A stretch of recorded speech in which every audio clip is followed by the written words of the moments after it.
नमस्कार. आम्ही आज लोणावळ्यामध्ये आहेत. फासी मम्मी यांच्याकडे आलेलो आहोत आणि ते नगराध्यक्ष आहेत आपल्या लोणावळ्याच्या. मॅडम, आपलं स्वागत आहे. काय आपले ह्या लोणावळ्यामध्ये कसा पर्यटकांचा प्रतिसाद आहे?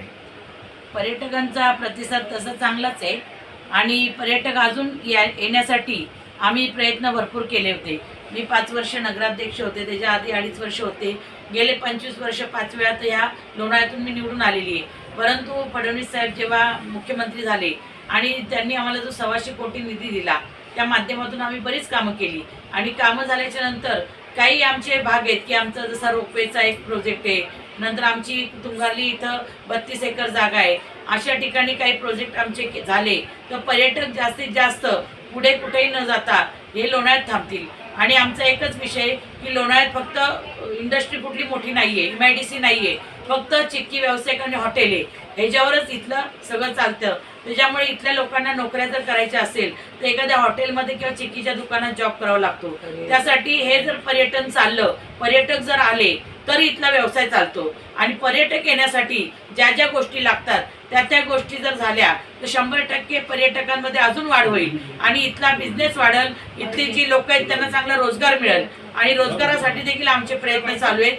आणि तसंच आम्ही शासनाला विनंती केलेली आहे की आमचे काय आता इथं स्कायवॉक होणार आहे. स्कायवॉक जर झाला तर त्यामध्ये देखील अजून भर पडणार आहे. जास्तीत जास्त मोठ्या प्रमाणामध्ये लोक या ठिकाणी येणार आहेत. थोडा वेळ जाईल त्याला, परंतु 100% लोणावळे पर्यटन ठिकाणे आणि हे वाढलं गेलं पाहिजे. या ठिकाणी लोक आली पाहिजे. आज या ठिकाणी मोठे मोठे हॉटेल झालेले. हॉटेल बघा, आता फन हॉटेल झालेले, रेडिसन हॉटेल, रिजेंटा हॉटेल, फरियाद हॉटेल, नवीन एक तुम्ही घाट चढून आले की तिथं एक नवीन हॉटेल झालेले. असे मोठमोठे हॉटेल या लोणावळा शहरामध्ये, छोटे देखील हॉटेल आहे आणि ते हॉटेल भरले गेले पाहिजे. आता या ठिकाणी लोक बरेच येतात, भाड्याने काही बंगले घेऊन राहतात, एन्जॉय करतात. आज कोरोना काळामध्ये देखील मोठ्या प्रमाणात या ठिकाणी लोक आली होती आणि कोरोनामध्ये ही जागा म्हणजे सुरक्षित जागा अशी लोकांना वाटली, कारण या ठिकाणचा जो ऑक्सिजन वगैरे इथलं जे वातावरण होतं अतिशय चांगलं होतं.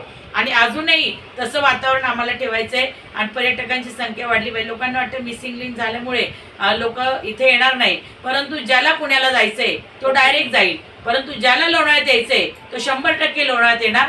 आणि उलट लोणावळ्याची गर्दी व्हायची आणि ट्रॅफिक जाम व्हायची ती होणार नाही.